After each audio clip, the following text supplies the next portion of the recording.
What is going on, everyone? MikeO back with another Mail Day recap.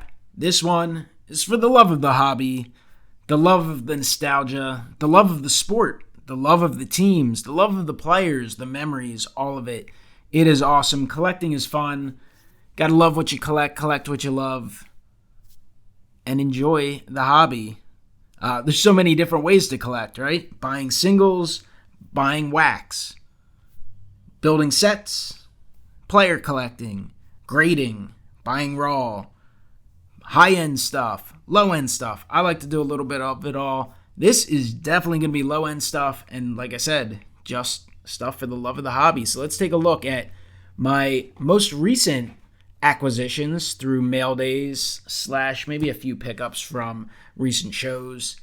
I don't think anything here cost more than like $2-3, but it's all super cool in my book, and hopefully you enjoy it as well. So a lot of Phillies action here for sure. So this is a Dale Murphy 1971 Topps design, and this is from 1991 Baseball Card Magazine, Baseball Card Price Guide Monthly, and it's kind of the original Topps archives. Definitely cards you can get your hands on. They're not super expensive. They're super cool, old school Topps designs with, at the time, current players. Dale Murphy, in his short stint with the Phillies, had to pick it up for the PC. Very similar card from the same magazine. This is 1990. This is Lenny Dykstra in the 57 Topps design, which I love that 57 Topps design. So a cool Lenny Dykstra, who had a fantastic run with the Phillies and, of course, with the Mets as well. This one's amazing. Amazing to me, at least, and that's all that matters for my collection. This is from Jumbo Sunflower Seeds, Terry Mulholland.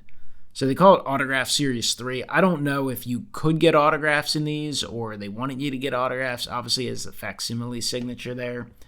But pretty cool card. Little bit oversized, but not by too much. 24-card set from 1992. Talks about his no-hitter against the Giants in 1990. So obviously he had a really nice 91 season there. 16-13, 3.61 ERA. So a cool addition to the Terry Mulholland collection. That would be a sweet card to get slabbed. Would love to get that done by SGC at some point. I mean, maybe if the price point drops a little bit, but that would just, to me, would look amazing in a tux. Here's a Chase Utley from Sports Illustrated for Kids. Definitely not one you see too much. You see, so the Sports Illustrated for Kids, they made so many cards. Generally speaking, they're pretty hard to find, especially in decent condition. But they also, when you do run into them, it's usually from the same time frame. I don't usually see too many of these ones from like 2008. But that's super cool. Super happy to pick up the Chase Utley. And also a Roy Halladay as well. And a Mike Schmidt, Sports Illustrated 20th birthday. Sports Illustrated for Kids. I wonder if they still make Sports Illustrated for Kids. I honestly have no clue. If I had to guess, I would say no, but I could be wrong, and I hope I'm wrong. Here's a Dale Murphy, Mr. Turkey Superstar. That's from 1992, so another Dale Murphy. Definitely condition issues there, but, I mean, certainly oversized for sure, but very, very cool. Oddball for the Phillies collection. Super happy to pick that up. We got some stamps. Turkmenstein, Republic. Richie Ashburn, nonetheless. So a stamp. And, I mean, that is just awesome looking. You got the old school 56 Topps card. You got the cleats, the Phillies jersey, the bat in the background, and a cool photo. So that was sweet. And then also picked up this Chuck Klein Granada stamp. Great looking piece there. This actually was pack pulled a Bryce Harper for the Bryce Harper collection from 2022 Bowman Baseball. This I actually found in a box of stuff that I was selling off in a live sale. And, it's interesting. It's Tony Gwynn, Hall of Famer, with a fish and a fishing rod. And the main reason I just pulled it and decided to keep it is because it's got the Phillies All-Star Game logo there, because he was an All-Star in '96, which I attended as a kid. And I just thought, you know what? That'd be a cool card to keep. Why wouldn't I keep it? Some other stuff here. We've got a Fleer Limited Edition 1987 Steve Bedrosian. He actually won a Cy Young as a member of the Phillies. It's a Scott Rowland from, I guess this is part of the image. It's the glove. Looks like there's something on his nose. Dugout Access, Scott Rowland. Not sure exactly. I guess it's Skybox. Main reason I kept this is must have been some sort of throwback day, and he's wearing a Philadelphia Stars uniform. And I was like, you know what? Part of Philadelphia baseball history. Gotta keep that. Here's a Mark Whiten from Collector's Choice. It's a silver parallel. Mark Whiten, he 1 year with the Cardinals actually had 4 home runs in a game. And I believe in '95, after the Phillies picked him up, it was either '95 or it might end up being '96. I forget. One of those years, at one point, he ended up leading the team in home runs with like 13. That's how bad the Phillies were for a year or two there. Jeff Juden, brutal. Did not live up to the hype. He was a hyped up prospect with the Astros. Did not really live up to it. But I believe he made the start in, I want to say it was '95 on Sunday Night Baseball against the Dodgers. And that was the first time Hideo Nomo was pitching against the Phillies. And he was the huge sensation at that point. And really no one touched him. He was having a great year. And the Phillies lit him up. They actually knocked him out early. Phillies put up a ton of runs that game, and Greg Jeffries hit for the cycle. Like, that was a crazy game, and I remember watching it over my neighbor's house on their patio on like a tiny little old school TV.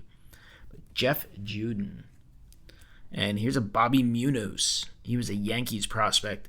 Phillies acquired him in the Terry Mulholland trade when they ended up trading Mulholland after the '93 season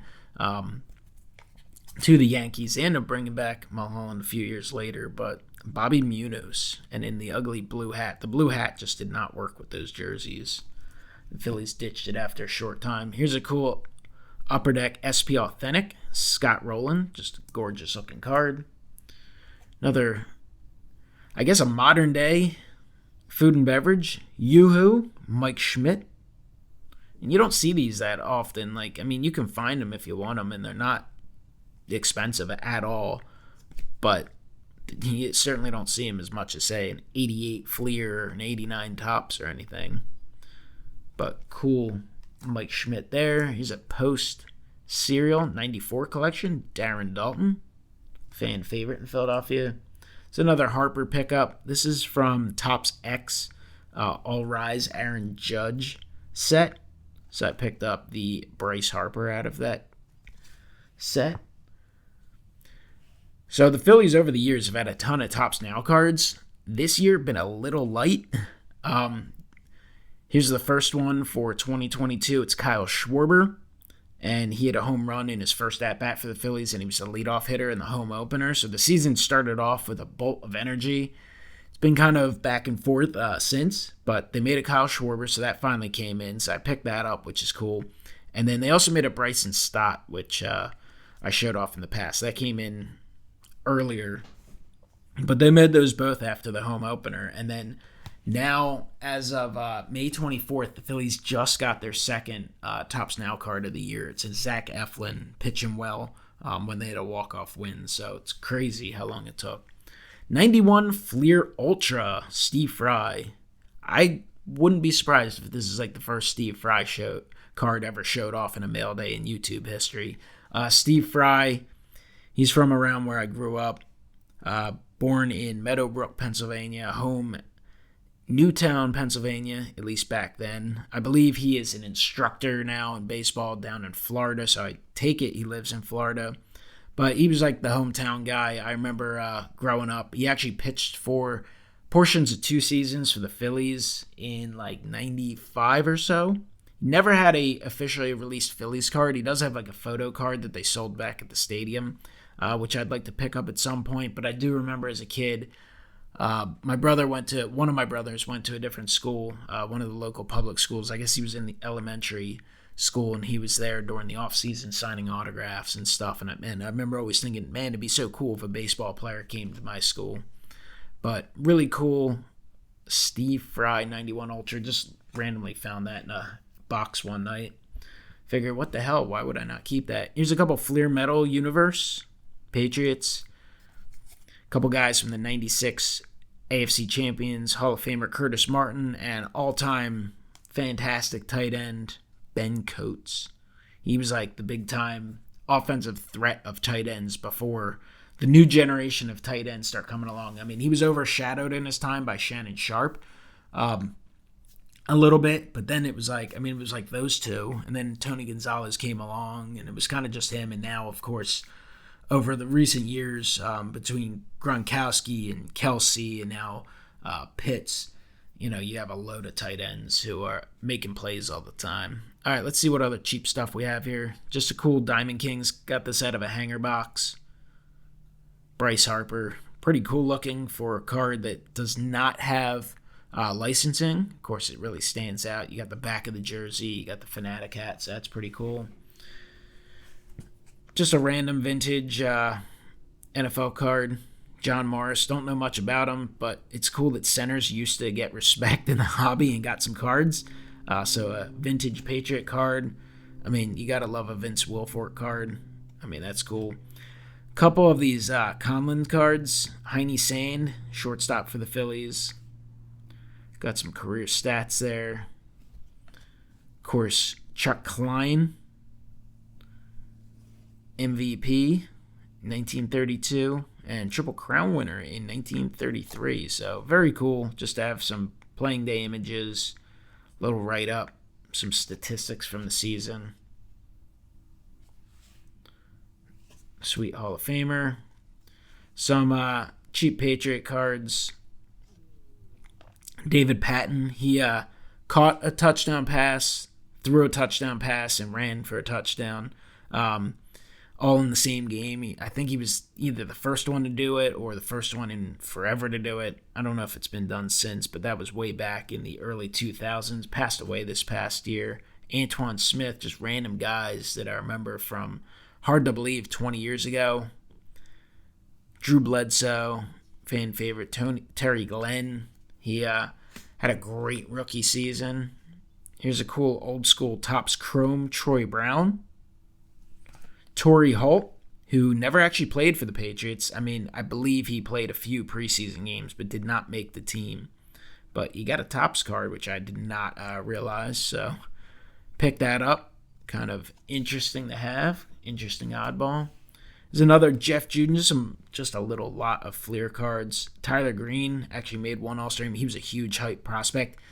Phillies in 93 were on the verge of acquiring Randy Johnson, which, who knows, maybe they would have won the 93 World Series if they had another arm in the bullpen. They could have been what the Diamondbacks ended up being, winning the World Series with Randy Johnson and Curt Schilling. That could have been the Phillies, but the owner at the time did not want to give up Tyler Green, so that was a mistake. Tyler Green had one really good half a season, made an all-star team, and really was banged up and never kind of the same after that.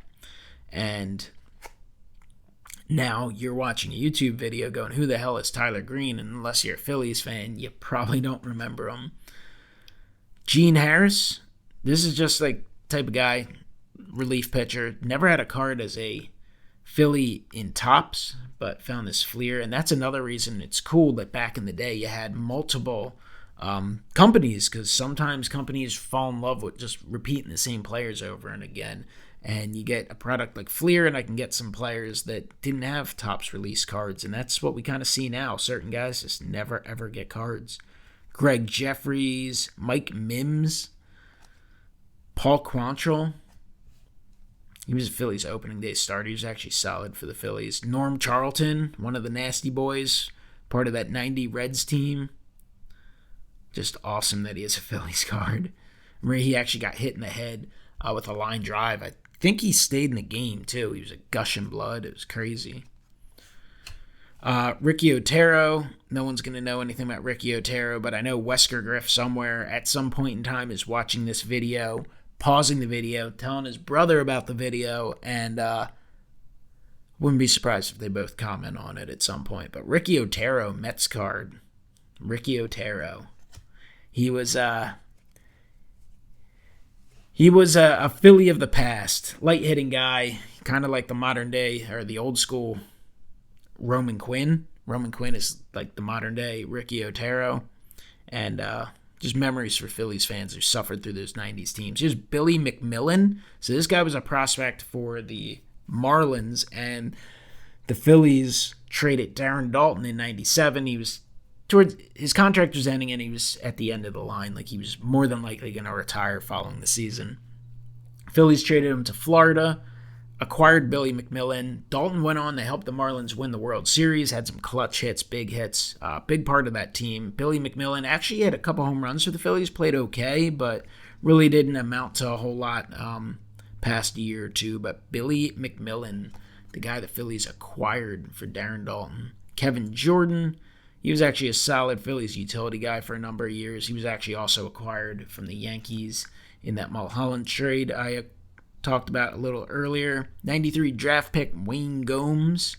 He was a Phillies reliever for a few years. A Burger King All-Pro, Mike Schmidt. So a cool Mike Schmidt oddball for the PC. Terry Mulholland, 94 Fleer. And a Greg Jeffries Topps Gallery, the classic. So that's your mail day. 16 minutes of showing you a bunch of cards worth anywhere from a dime to $1 to $3 at most. But if you enjoy the hobby, if you enjoy the sport, if you enjoy stories, if you enjoy learning a little bit about different players and such and why people collect, hopefully you enjoyed this video. I know it won't get a whole ton of views because, you're not showing off what's hot in the hobby today, but I would appreciate your thoughts down below. If you stuck around with me this whole time, let me know. Definitely appreciate it. And I will talk to you next time. Have a great one.